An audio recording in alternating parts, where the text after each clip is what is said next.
Welcome to the WP Builds podcast, bringing you the latest news, interviews, and fun for the WordPress community. Now, welcome your host, Nathan Wrigley. Hello there, and welcome once again to the WP Builds podcast. You've reached episode number 443, entitled AI Experiments in WordPress, a plugin search engine, customer support bots, and block editor integration. It was published on Thursday, the 30th of October, 2025. My name's Nathan Wrigley, and we will get into our conversation a little bit later. Before that, a few bits of housekeeping. The main thing that's going on these days in the WordPress space is Black Friday. If you are curious about what things are available in the run-up to Black Friday, we have a page where we are curating a whole bunch of things. Currently, there's about 125 different deals on that page. You can find out what dates they start, what dates they end, and the percentage off that you're going to receive. I suggest that you bookmark that page. It's dead easy. wpbuilds.com/black. Once more, wpbuilds.com/black. Go there, and in the run-up to Black Friday, you will see all of the deals as they occur. We usually have about 400 deals on there, which pretty much encapsulates all of the deals in the WordPress space. And if you are a product owner, you can add your deal for free. If you scroll down a little bit, there's an Add a Deal button. Click that, fill out the form, and if you have a WordPress product or something in the WordPress space, we will make sure that it gets on that page. If you would like to really boost your ratings as a product or service owner, why not take out some sponsorship for that page? There are some little cards at the top. You can see, for example, that WS Form have taken us up on this. It will get you pride of place in the run-up to Black Friday, which, as you will know, is a very busy time. wpbuilds.com/black.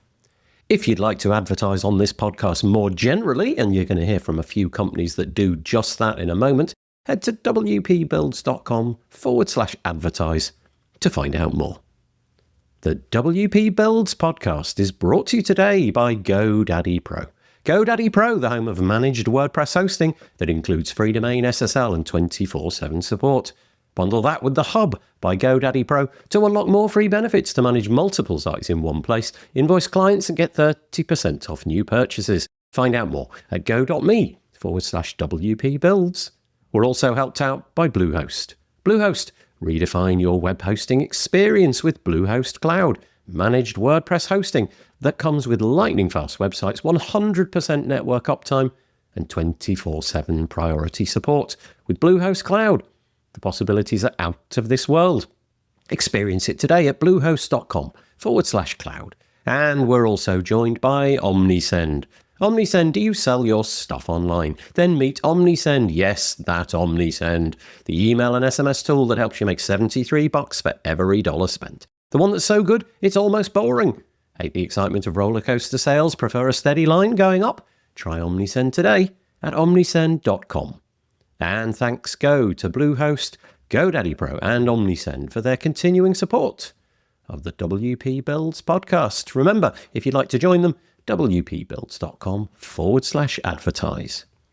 Right, what have we got for you today? Well, it's a really interesting episode. I'm talking to Amadeo Ardeu. He's a developer based in Spain, and over the last period of time, they've been really getting into AI-based products. We talk about three things today. One, which is a plugin marketplace where you can search with AI, not just like .org, the free plugins, but also premium plugins as well. That's interesting. We also talk about a chat interface, which will enable people who visit your website to be able to ask questions about the content of your website. And then towards the end, we get into a product that they are working on, which enables you to build by prompting inside of the Gutenberg editor interface. It's really interesting. They really are pushing the boundaries of AI, and I hope that you enjoy it.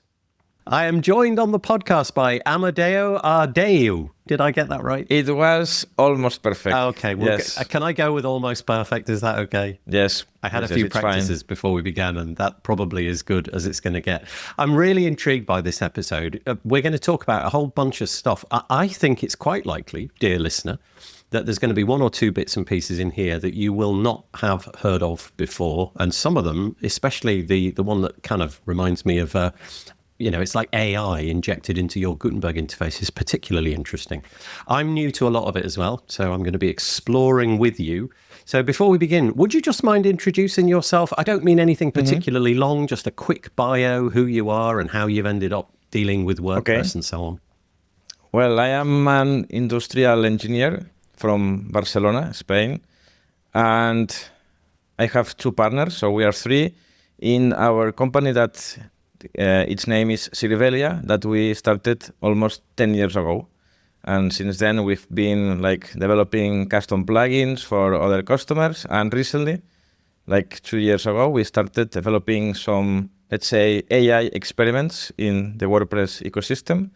And I think that's a good introduction for myself. That will do. Yeah, that's really nice. What I will say, dear listener, again, if there's anything in this episode that you're not sure about, just go to wpbuilds.com, search for this episode. I'm not entirely sure what the number of this episode will be just yet, but just search for this episode. And in the show notes will be links to all of the different bits and pieces that we're going to tackle. We are going to try to get through 3 different things, and I'll just say what they are one at a time. So the first one that we're going to explore, this is really cool. I've got to say, this is kind of what we all need, I think, to some extent. It's called plugins, and the spelling is maybe not what you think. It's P-L-O-O, so double O, G-I-N-S, and you can add .com to that. So plugins, .com.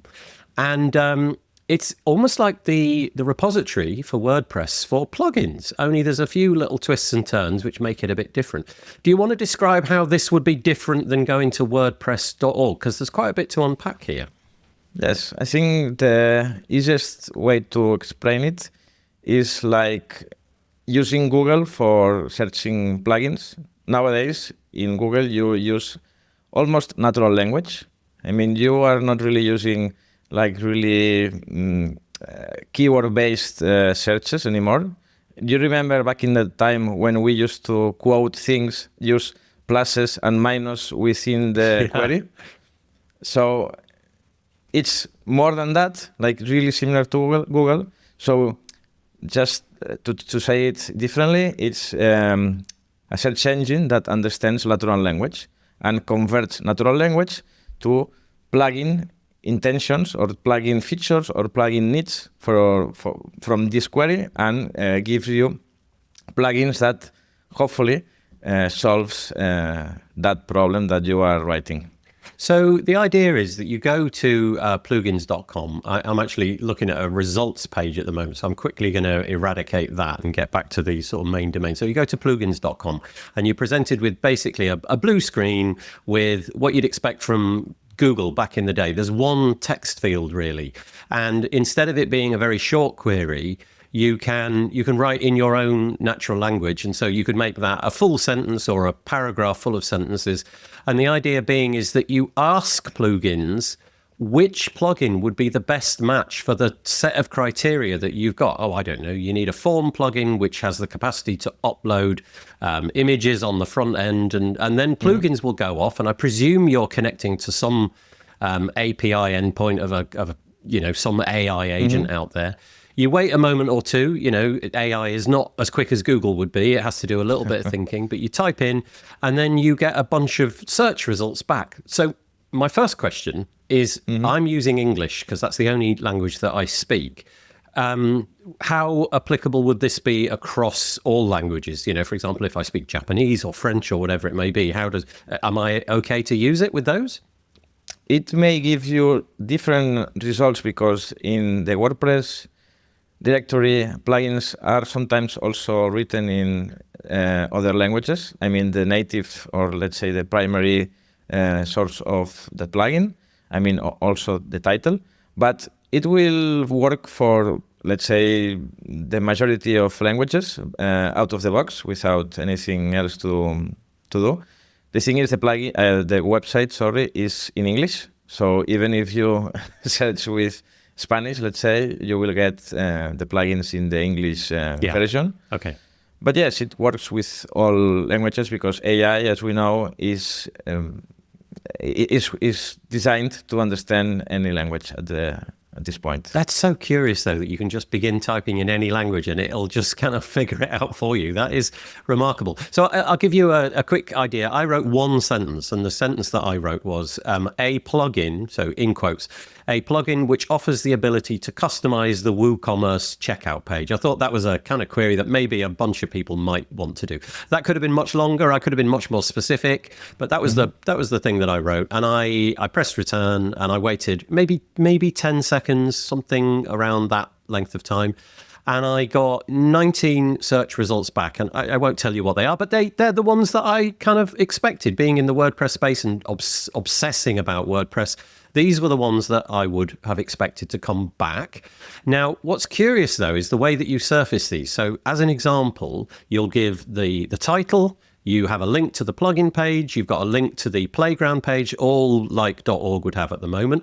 You say how many installs there are, you say when it was last updated, the star rating, and so on and so forth. Now, so at the moment, the user may be thinking, well, how's that different to .org? And I guess the secret sauce here, the bit that makes it kind of really interesting to me, is that you don't just limit yourself to free things off the repository. You're also open to paid plugins, so pro versions of plugins as well. And if that's the case, how do you know that they exist? Because presumably you don't spend hours of your evening, every evening, going out looking for these plugins to add. Is there some backwards and forwards that you have with developers where they can fill up the plugins database with this?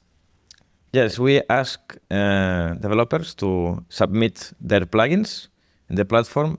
When we started 2 years ago, there weren't premium plugins, sorry. And progressively, we started to add them by asking companies and individuals, developers, do you want your plugins to be in plugins? And the website has a banner that if you are a premium or a plugin developer, you can submit them. It's free. We will ask some questions like content questions, like we need content from the plugin, and we will index it in our database.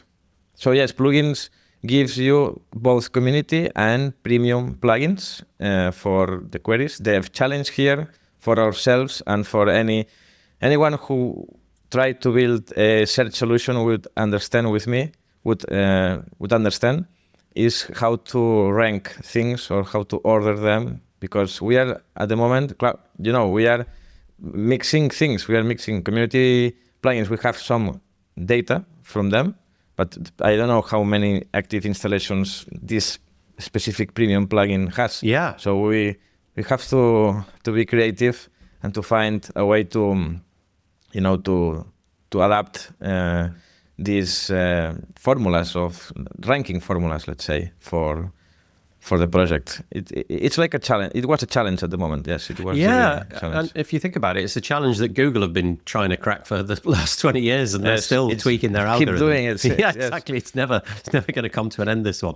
But really curious. So what I put in, the query that I put in, I don't know if some of those are premium. I suspect, just looking through them, it kind of feels to me as if the ones that I've got, all 19 of the results that I've got, may be ones that are available on the .org page, because they've all got an open playground link. I don't know if that's something that you get off the .org page.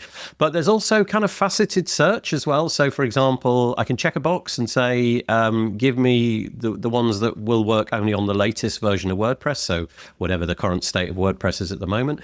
Then I can choose to filter out, or rather in, I guess, the amount of updates it's had. So by that, I mean, has it been updated in the last month? Check that box, and only recently updated ones will appear. And there's 4 different options of different times. Then popularity, which I guess is some kind of measure of success and quality to some people. 1 million and above, and then 500,000, and right down to 1,000 and below. And then star rating, again, I presume is coming out of the .org repo. You've got the ability to sort of like things and what have you. Do you have the capacity for me to log in and kind of keep a record of the bits and pieces that I've liked? So, for example, if I do a thumbs up, can I come back to that like a bookmarked thing in the future? Well, not this one, but the first thing that you said. I mean, you can log in, you can register, and any search that you do while logged in would be saved, and you would in a really simple dashboard that you will be able to access through the top right corner of the web page. You will see your searches. Okay, so Like you're going to keep a track previous of the different searches that I applied. Yes. Got it. So I guess I have a fairly obvious question. This is quite a lot of work. Presumably, the more popular it gets, the more money is draining out of your pocket because you're doing AI searches and connecting to some API somewhere. Yes. How do you keep this thing going? And what's the plan for growth? Do you intend to sort of monetize it in some way, or are you going to keep it this philanthropic thing? What's the plan? Well, let me say that nowadays this project is not giving us any income revenue. Okay. Let me say that this project was, and it still is, but really at the beginning it was really about branding and awareness of ourselves. I mean, we are talking now, you and me, maybe because of we decided to build this. So it was a way for us to say to everyone, hey, this is us, we are doing things like this. Nice. Yeah. And it was 2 years ago. So now the question is really different because now we are, we have to pay this usage and these machines each month. And we have to decide if we keep doing it or we find a fit for it for, I don't know, some use case or some customers. I'm not sure if we will find it eventually, but at the moment we are thinking that maybe providers like hostings or people that has, or companies that has a lot of installations would be interested into using our API or our services, let's say, to allow their users to search more securely and smarter in their applications, let's say. Yeah. At the moment, let me say that Modular DS, a startup from Spain that is like this maintenance. I know them. Yeah. Okay. They are using our API. So let's say we have our first customer there. So that's our idea. That's a really interesting idea. So as an example, Modular DS is kind of like a way of keeping track of multiple websites. So there are various rivals out there, but if you're an agency owner and you've got, 50 websites to maintain or something like that, Modular DS can kind of make that whole process easy. You log into this sort of central dashboard. And so therefore having the capacity to search for different plugins, maybe that you or your clients want to have, you could discover different things for them. The other one that occurred to me is like hosting companies, who maybe want to put something like this in front of their clients, and maybe they would even have relationships, affiliate relationships or something like that, yes. whereby, you install a plugin through plugins and it's a premium plugin. Maybe there's some, a small affiliate commission that could fly in either direction or something like that. So I think there's definitely ways of making this work. It's whether or not, I guess, you've got the time and capacity to make that happen. But hosting companies seem to be a good bet. The reason that this is kind of more timely than ever, I think, is I don't know if you've come across the FAIR project. This seems to sort of map in various ways to what you're doing. I mean, it's not an AI search as such. It's like how to describe it? It's a federated version of the WordPress repository at a basic, but then they also add in other plugins as well from different sources. I don't know if they add in premium plugins as well, but it does seem like there's kind of interest in this type of project, renewed by the interest in things like FAIR and things like that. I don't know if you've got anything you want to add there. Well, the core tech that we are using or developed, I mean, the main thing that is really unique to plugins can be attachable to, let's say, the WordPress.org directory, to FAIR, to, let's say, any way of searching for plugins. It can be attachable. Yeah. Because it's really, it's not an algorithm, it's not really that sophisticated, but it's like a layer in between the query and the results that AI and some some things that we had to do and we discovered, and some interesting technology there that would translate this into specific queries for the plugin database. So yes, this technology, this semantic search technology, can be attachable in some layers in, let's say, the FAIR project, or even the WordPress.org directory, or I don't know how many other ideas would emerge in the future, but...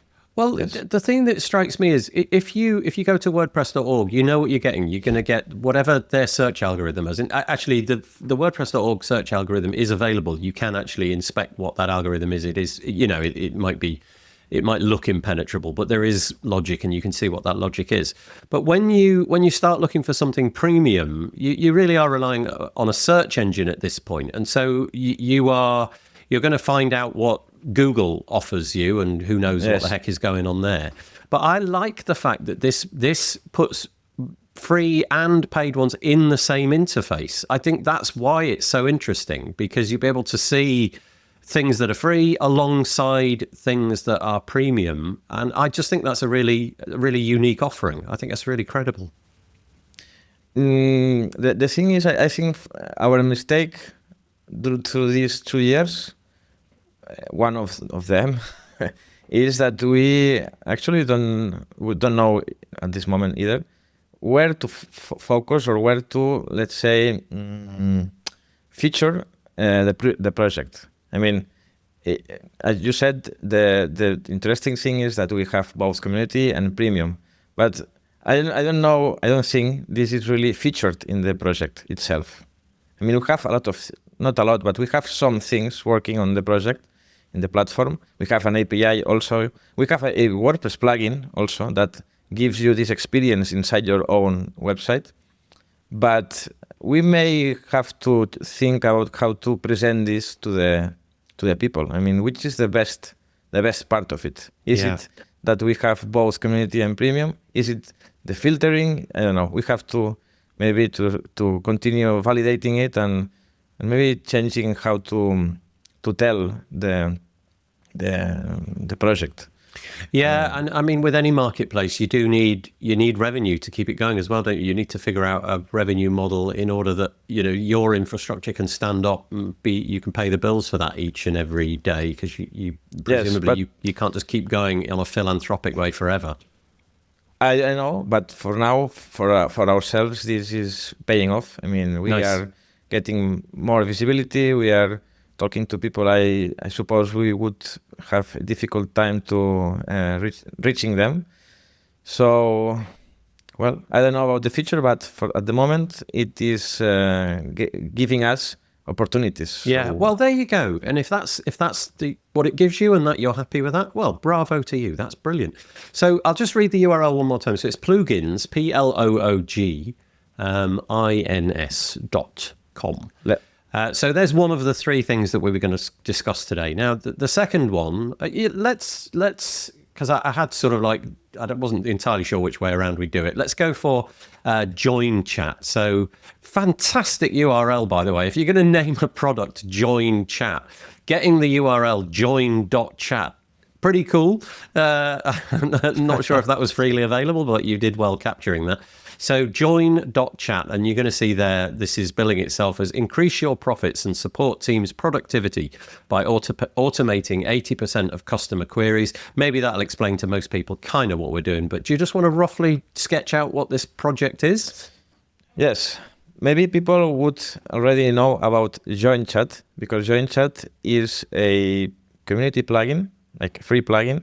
This famous plugin for the floating WhatsApp button on the bottom right corner. Yeah, there it is. I can see it right now. Yeah. This plugin was developed by a Spanish company, really similar to us. There are three partners, maybe a little bit older than us, but they're from Spain. And we met on one of these WordCamps in Spain. We are crazy about WordCamps there. We have like almost 10 per year. Yeah. So a lot of opportunities to meet people. And we decided to create a new add-on for this plugin, let's say Join Chat AI. And we joint venture. If it's a verb, I don't know how to say. Like we joint that's venture fine. this. Yeah, that'll do. We joint venture this add-on, and this add-on is turning this, let's say, simple plugin, like only a WhatsApp button. And if you have this add-on, this button actually opens a chat, and it uses AI and answers only using the content that is published in your website. And inside the plugin, through the settings, you can decide which CPTs, let's say, which posts or content are going to be indexed for the AI to use. We try to be really native, so there is no script, no iframe, nothing, just a plugin, an app API key, and just from the plugin itself, you can configure everything. So basically, is it like, it's kind of like having a conversation with the website, because the only thing it can describe back to you is, if you ask it a question, some random question, I don't know, in what year did Abraham Lincoln become president of the United States? If this is not a website which contains that information, so it's not a history website, for example, it's going to come up with no answer. But if your website happens to have that, then yeah, it will. So this is kind of perfect for people who want to put something like, it's like search on steroids in a way, isn't it? You get the ability to talk to the website about the content. And from what you've described, you can make custom post types available, different fields and what have you. You can say in the plugin settings, yeah, this is available, but this is not. We want to keep this one kind of ring fenced around these kind of topics. That's a really cool idea. Does it in your, I mean, I know you probably just want to, big it up and what have you, but what's your experience with it? Does it give you interesting, unique chats in the way that you had intended when you started building it? Well, you can't imagine how the support for this plugin is, because each ticket is really unique, because people, our customers have their customers are really unique, asking things. So, I mean, AI is really unpredictable sometimes. And this project and this product gives the opportunity to people to be creative and to find limits for this. So the main challenge of the plugin is first to tell the users, the people who is going to use the plugin in the admin section, how to really configure correctly to not be so hallucinating. Yeah. And then to also explain them why the AI is how it is, because sometimes we put too much expectations on AI nowadays, and sometimes it fails really badly. So the challenge is to start explaining how it is to have your own chatbot, your own AI chatbot in your website, and the expectations, how to check it regularly, because this prompt, or let's say the instructions that you can type down in the plugin configuration, those are like open for you. If you buy the plugin, you can write anything you want, like an instruction. You can instruct the chatbot to be, I don't know, like a good pre-sales something, or a pathological liar.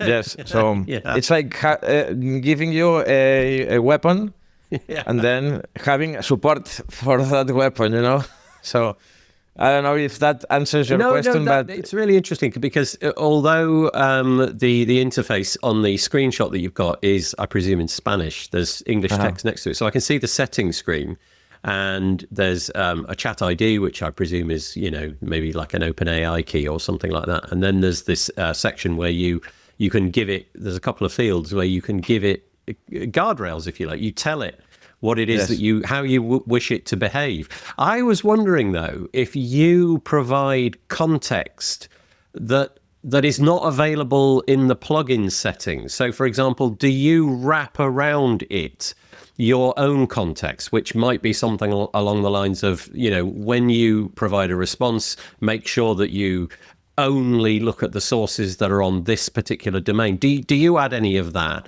Or am I completely free to write whatever I like in the sort of context prompt? Or do you constrain that a little bit yourselves? That is a good question, and we decided that, at least our understanding, we decided that we would be like really open source about it. Yep. So it's whatever you want. Okay, anything. Okay. Yes, so, yeah. but I mean, we only decided to add something that is called the unsafe setting. If you, I mean, this is maybe it's a little bit silly, but when we started this project, we had GPT 3.5. Oh yeah, I think. Yeah. So it was Crazy. really bad. Yeah. Yeah. And I had this test called the Elon Musk test because I wanted, I mean, my website, the test website, did not write anything about Elon Musk. And I wanted to see if I could ask the AI to tell me, I don't know who he is because it's not written in your website.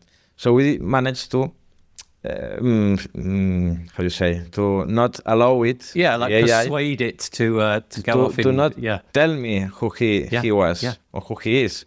And it was like, for me, the Elon Musk test. Yeah. But we went so much ahead of constraining it that we had to add an unsafe setting to the plugin. I think now it's like on default because people actually told us like, it's okay. Let the AI say write things that are not related to my website because it's natural in a conversation to also. Oh, interesting.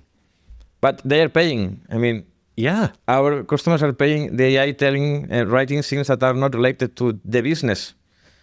And I said, okay, well, I'm safe for everyone because I thought in my engineering perspective that people would not like the AI to answer things that are like common or common culture or things like that. Yeah. I don't know how to explain it. Yeah, because let's say, for example, you've got, a WooCommerce store and it sells, clothes or something. You kind of want the conversation to be about the clothes. Yes. But equally, maybe there's a bunch of WooCommerce store owners out there who are happy for it to go off the guardrails. And okay, yeah, sure, we'll get into chat around something else if you so wish it. I'm paying the API bill, whatever. Yes. But it's interesting that you've got the options in there, so you can constrain it in whichever way you like. And you, as a plugin developer, have not told the plugin to make sure that it lives within the walled garden of your website. And the curious thing about that is, let's say, for example, I have a website and it's all about history, and I've written 1,000 blog posts all about Roman history. Sure, it'd be interesting to go and chat about Roman history, but equally it would be kind of fun to go off in slightly different history directions as well. That would make the whole thing a little bit more interesting, useful, so long as it didn't, end up lying to me. That would be all right. But I appreciate that. I like the fact that you've given them enough rope to do what they like, and if they wish to do peculiar things with their prompts, that's up to them. Yes. Okay. Let me tell you an example where, I mean, as a company, we love to sponsor when we can WordCamps, especially Nice. in Spain. Well done. And when we do that, we always create a game for the booth. Oh, Yes, and one of those games, along with joint chat team, the 6 of us, 3 them and 3 us, we decided to create the Who is Who game of a WordCamp using the speakers and using the chat. So the instructions were choose a random speaker from this list, and we uploaded information from each one of them, and interchange questions and answers from the user until they guess the name correctly. Oh, okay. And so Nice. you can build things like this. I mean, maybe not really business related. Yeah, but it's fun. But fun, yes. Yeah. So Yeah. you can do. I mean, the best use case for this is the most boring ones. So just to explain some really boring things like rules for, let's say, an amusement park, rules of an amusement park, like how if I can bring food. I mean, things like this. This is perfect for this project. But also, I like to think that these other fun use cases are possible. No, I mean, yeah, and you know what? Like, I think it's fair to say that the internet of the last, well, let's go for 25 years, has been one of going and looking at content, so consuming stuff, and then at the very most, filling out form fields to input stuff. And that's about what you can do on the internet of the last 25 years. You can look at information, you can add information with form fields, and then, you got the Web 2.0 where we tried to kind of interact with other humans and social networks and things like that. But you were unable to communicate with the website. You search, Google, etc. were the best that you could have. I think this is how websites are going to behave in the future. There's going to be this dialogue with an AI that the likes of my children, that's going to be completely normal. You won't expect to go to a website and click on links to get to one page and another page and another page. You're going to go there and have the expectation that you can talk to it. So your example, the amusement park one, is perfect. Go to the website. Okay, here I am. What time do you open? I don't want to find it. I just want to ask, what time do you open? And I want to get the answer, and I want to know if you close this Sunday or if you're open this Sunday. What kind of, what the weather's going to be like, what kind of things should I bring, that kind of thing. And this will be completely normal, I imagine. It's not a world that I'm that comfortable with or familiar with. I kind of like the old web, if you know what I mean, but it is the way that it's going to be. And so you have a solution.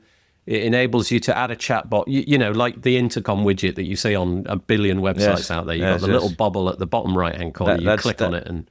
That's it, actually. You're off to the races. What a fun project. That's really interesting. Add a couple of boring technical things. The plugin has also AI actions, like if-then actions. Okay.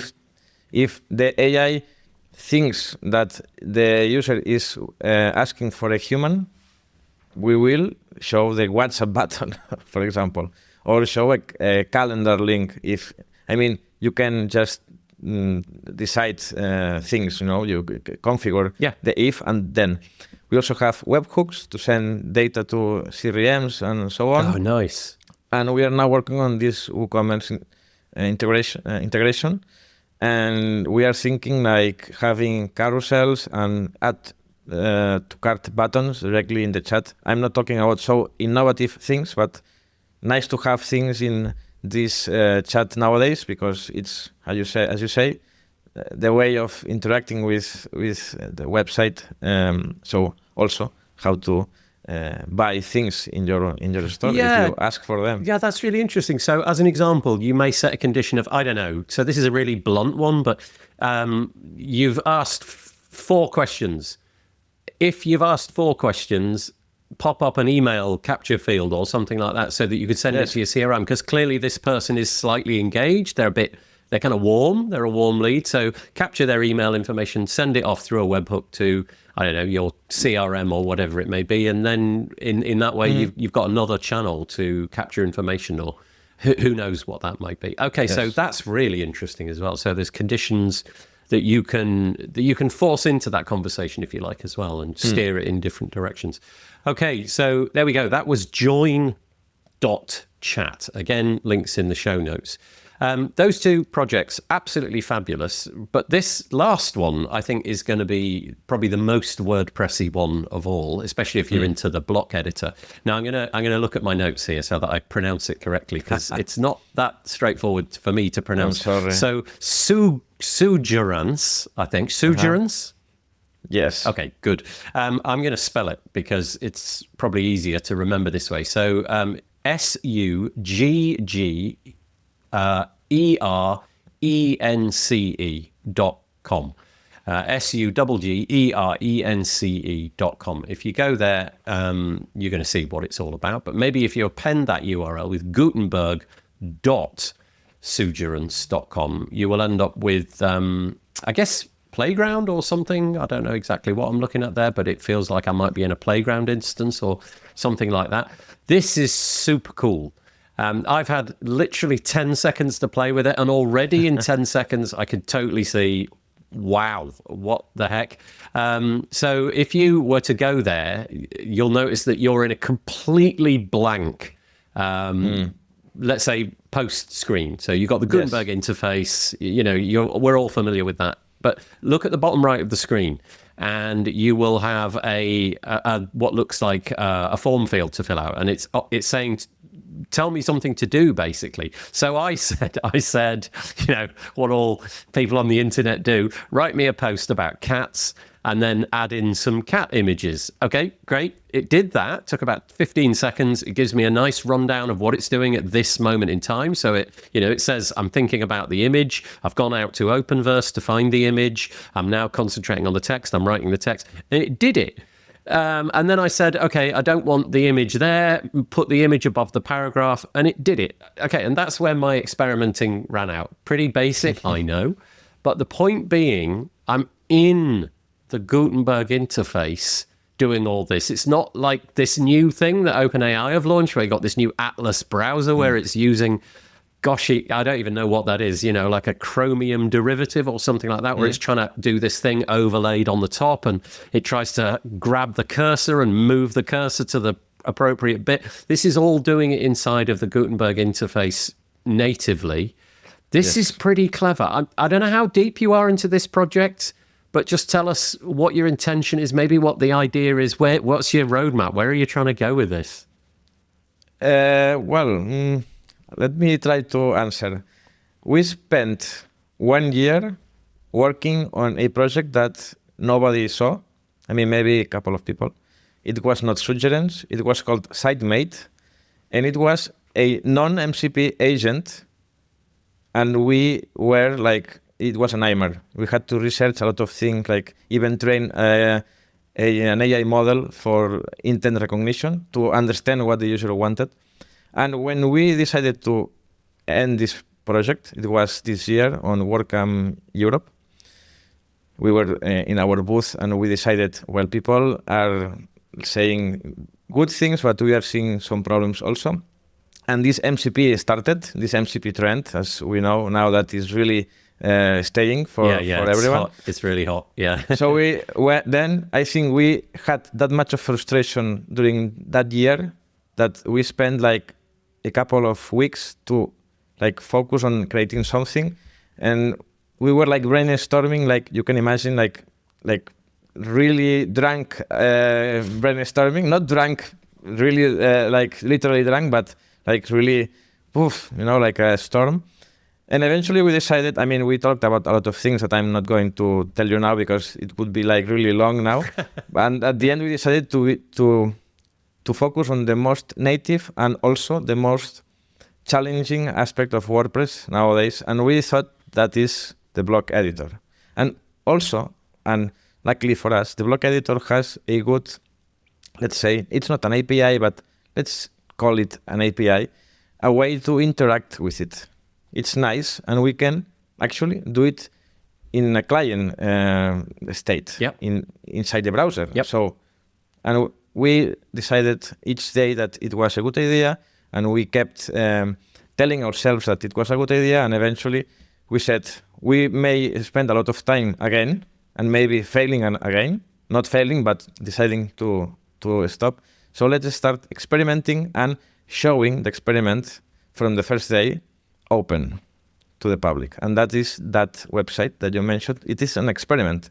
Tomorrow, actually, we're changing the AI model. So now, today, you're using something that is already obsolete because tomorrow we are releasing a new one, a new AI model. Not our model, but you are changing providers and it's working better now.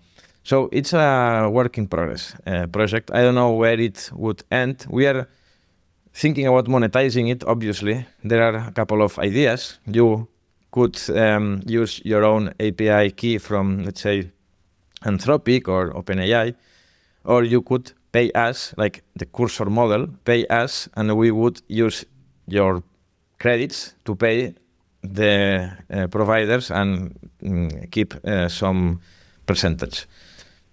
I actually don't remember your question. That's but, okay. No, it was really about describing it. I think the thing which is kind of interesting to me is because it's in the block editor interface, you can ask it to do block editory things. So Yes. for example, I said, so it's really basic, right? But I said, okay, so I had a paragraph and an image. That's all I had. I said, move the image above the paragraph. Obviously, that's like really a trivial thing for a human being to do. Yes, but, yes. But it did it. It had an understanding that, okay, this thing is movable. This image is a separate thing to this paragraph. We can move them around, which then I guess brings the question to me, like, what are the constraints around this? So, for example, we know that in a default version of WordPress, I don't know how many blocks I've got, but it must be in the order of 70, something like that. There are 70 blocks. Many of them, I don't even know what they do. Well, some, yes. Yes, quite a few of them. Could I interact with any of those? So obviously, I used an image and I used a paragraph. But let's say, for example, I wanted to group things together, or I wanted to add in buttons, or I wanted to put separators, or page breaks, or grids, or whatever it may be. Can I interact through this interface? Can I ask it to do any of those things? The agent knows which blocks are you using in the current installation. I mean, how the blocks that you have installed, and it can use them. So you can ask for a column layout, cover. It even can search patterns from the pattern library. So instead of creating a brand new, let's say, pricing table, the AI will understand that this is a complex thing to ask. So it will first look into the patterns and see if there is something that can help. Nowadays, it will give you the first choice. So it's not that smart yet, but it searches in the patterns collection. The interesting thing is to be compatible with to all block plugins. Let's say, the plugins that gives new blocks. Yeah. And we are working on that now. We are also working on sub agents. Like I have this really bad SEO page, and I just type, please fix this, and an SEO sub agent, let's call it that, will look into the keywords, will set the alt text for all images. So I see this project being most useful in this scenario than a blank page, because I know I had this feedback a lot through these weeks. Like, this is not solving anything, because I'm giving you a blank page. So I know that you would start, it's easy for you to just, drag some blogs and that's it. But imagine if you have a page or a post from 5 years ago with a lot of broken blogs, a lot of legacy blogs, I don't know, things that are like really difficult for you to just, okay, let's start fixing this. That is a good scenario for using this. And actually, I'm thinking in the demo soon to allow you, like in a video game, to choose like your mission. Like you want a blank state page, you want a messy page, that way you would be able to, and we would listen to everyone if in any particular case this is useful. Because I know that moving blocks around and adding things is really an overkill to use AI. I mean, that I am part of this, would say that is not the best way to do it. But I'm not saying that you should use the chat all the time, only when it makes sense, because you as human would have a lot of, not problems, but you would spend too much time fixing things or adding things. So actually it's an experiment. So yeah, and do you know what? You can't get there unless you've been here, if you know what I mean. Like the AI, totally. the AI, the capacity in the future to, let's say, through, I don't know, a microphone, to be able to talk to your AI. So instead of me typing it and saying, move the picture of the cat up above the paragraph, and unless we go here first, we can't get there. And unless we do the baby steps, which maybe you're thinking this is the baby steps, we can't get to the more complicated things unless we go through the hoops of achieving the less complicated things. So that's where I see this at the moment. It's that promise of being able to do things that you never dreamed were possible just 3 years ago. We're now presented with, absolutely. People like you are coming up with UIs, coming up with concepts and trying things out, and it's a work in progress. And does this work? Maybe there's a superior way of doing it. That's what you're doing. And I think it's really interesting that it shows you the output. Incidentally, rather than going out and generating an image, it actually told me that it was going to search Openverse, which is freely available, CC0 images, so you don't have to worry about attribution or anything like that. Although it did offer the attribute as a sort of a caption at the bottom of the image, which was quite nice as well. But this is how we get there, right? If we want to have the option to do those kind of things, and you want to be able to create blog posts and things all through this interface, we have to go through these little hoops. I was wondering, you mentioned about SEO, so you talked about things inside of the content, the WordPress content. So alt text, maybe tidying up the text and what have you, and maybe putting keywords in different places and what have you. Is it possible in the current implementation, is it possible to get inside of metadata as well? So let's say, for example, I had an SEO plugin or something like that. With the current implementation, is it just bound inside the content, or can it get inside metadata as well?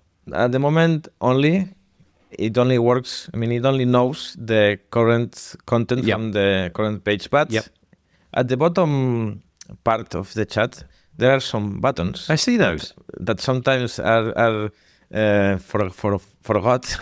There is a context button that you can add context from other pages or posts. There is also a canvas button. You can draw things, like drawing a layout. See that? That's super cool. That's really experimental because it works sometimes. Okay, like drawing like 3 columns and say and even writing things in the canvas.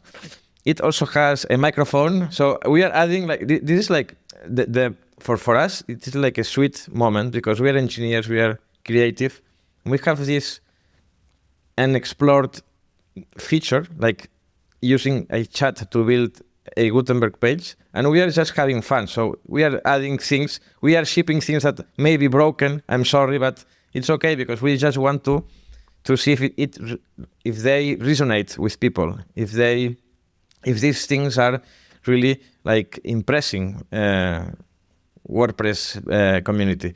So yes, you can add context from other pages. You can draw things. I mean, if you want to generate an image, you can draw like a car image and just say, generate me an image from this drawing and things like that. We are now working on block generation feature. That is maybe for this week or so. I mean, it will be really not styled, and the UI will be like really simple, but to generate a block like Telex, because we love Telex and it was really an inspiration for us. Yeah, no kidding. Pretty amazing. Like this open playground. Yeah. It's like, I mean, we now maybe used to it, but Playground is really mind-blowing because you are, I'm not telling you that you can open a demo or you can download the plugin. I'm actually putting the demo inside of your face in a couple of seconds just by hitting the URL. So block generation is also coming. I mean, to generate a block is really, a challenge, but also to have it ready to use in your own website in a couple of seconds after it is generated. It's like another story. So we are also working on that. And for now, and at least on the short term, it will keep being an open experiment. But I mean, we have to think eventually if this is a product, and if it is a product, how to tell people to use it. Honestly, it's so interesting. So I've got the interface open, and I'm drawing things as you're speaking.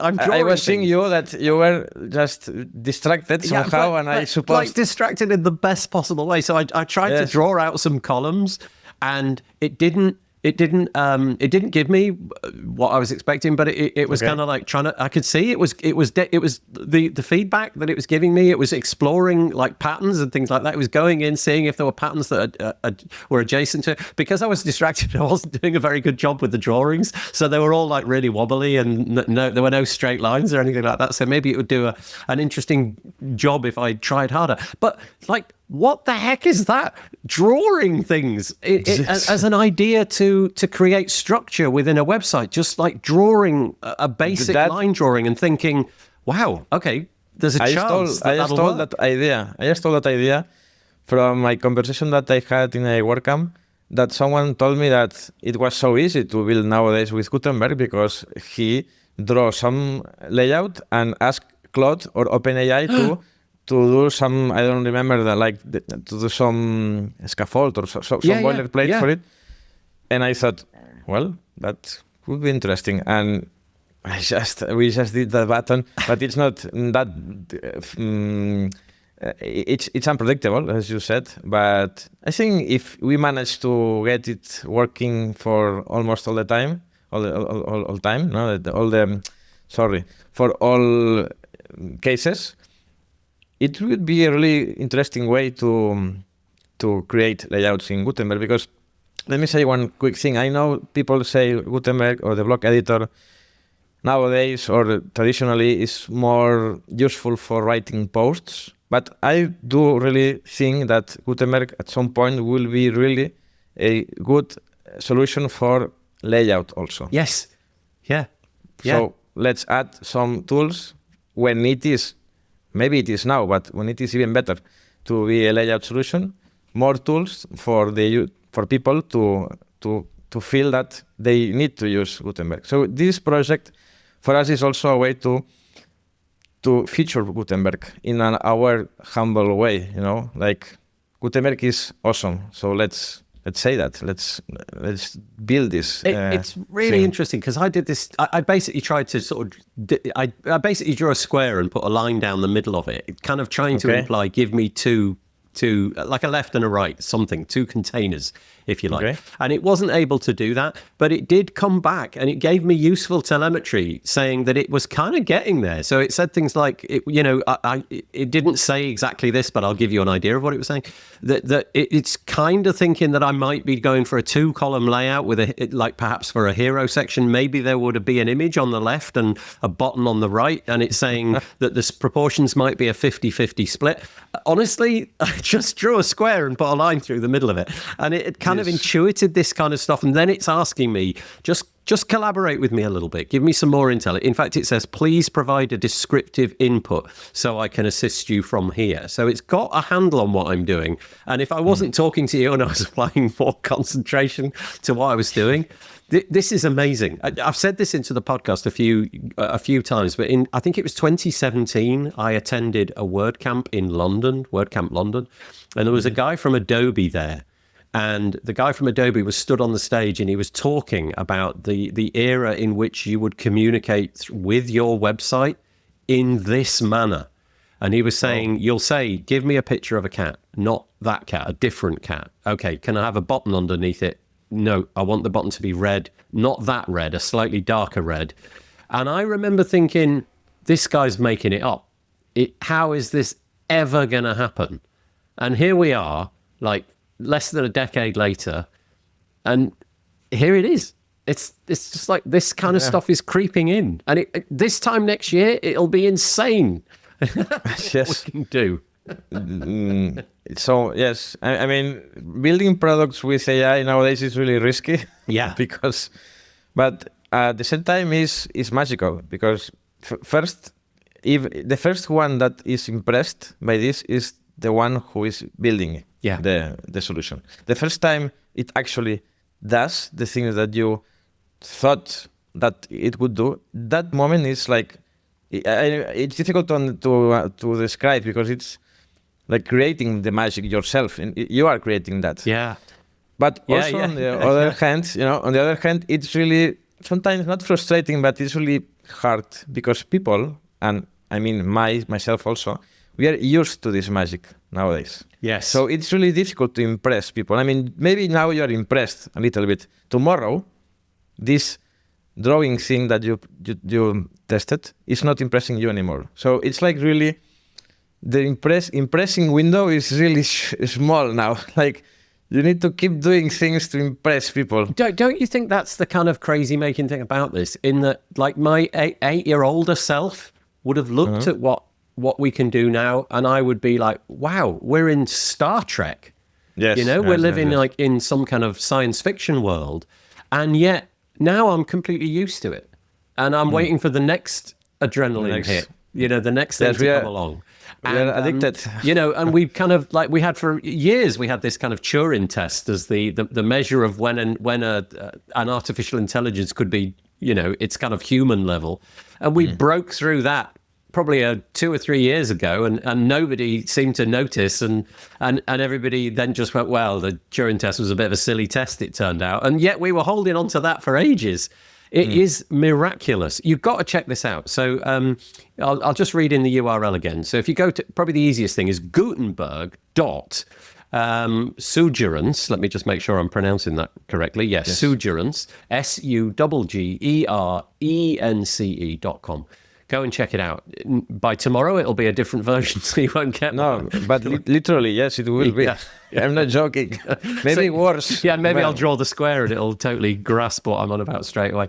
Go and check it out. If you haven't played with AI inside the block editor, and you can interact with all the native blocks and just have a mess around and give some feedback, because I'm pretty sure that Amadeo will be more than happy to hear from you. With that in mind, Amadeo, where do people find out about? So we've talked about 3 things. If anybody's interested in any of those things and wants to have a chat with you, where's the best place to discover you or communicate with you?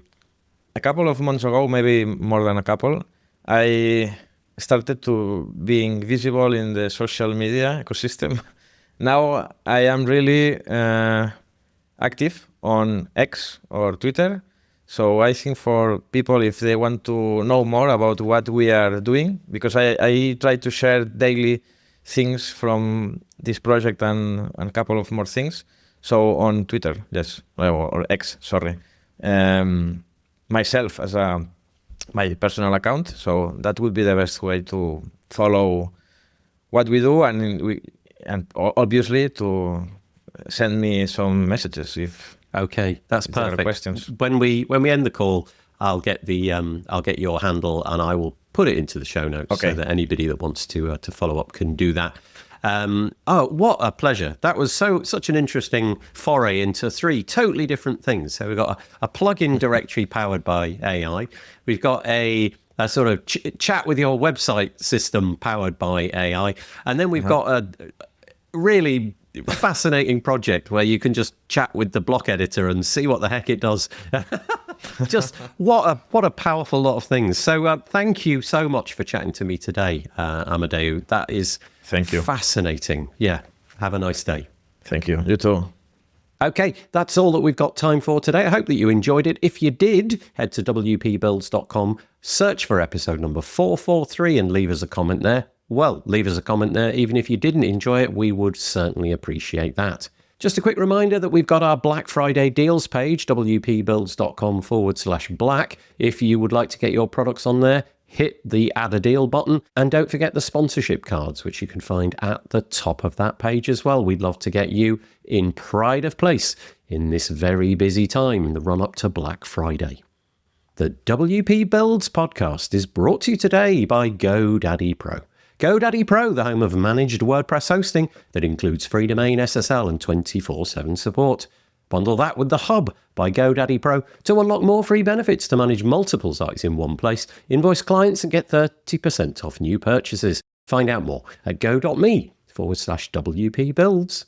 We're also helped out by Bluehost. Bluehost, redefine your web hosting experience with Bluehost Cloud. Managed WordPress hosting that comes with lightning fast websites, 100% network uptime, and 24/7 priority support. With Bluehost Cloud, the possibilities are out of this world. Experience it today at bluehost.com/cloud. And we're also joined by Omnisend. Omnisend, do you sell your stuff online? Then meet Omnisend. Yes, that Omnisend. The email and SMS tool that helps you make $73 for every dollar spent. The one that's so good, it's almost boring. Hate the excitement of roller coaster sales? Prefer a steady line going up? Try Omnisend today at omnisend.com. And thanks go to Bluehost, GoDaddy Pro, and Omnisend for their continuing support of the WP Builds podcast. Remember, if you'd like to join them, wpbuilds.com/advertise. Okay, that really is all that I have got time for. I hope that you stay safe and have a nice week. Bye-bye for now.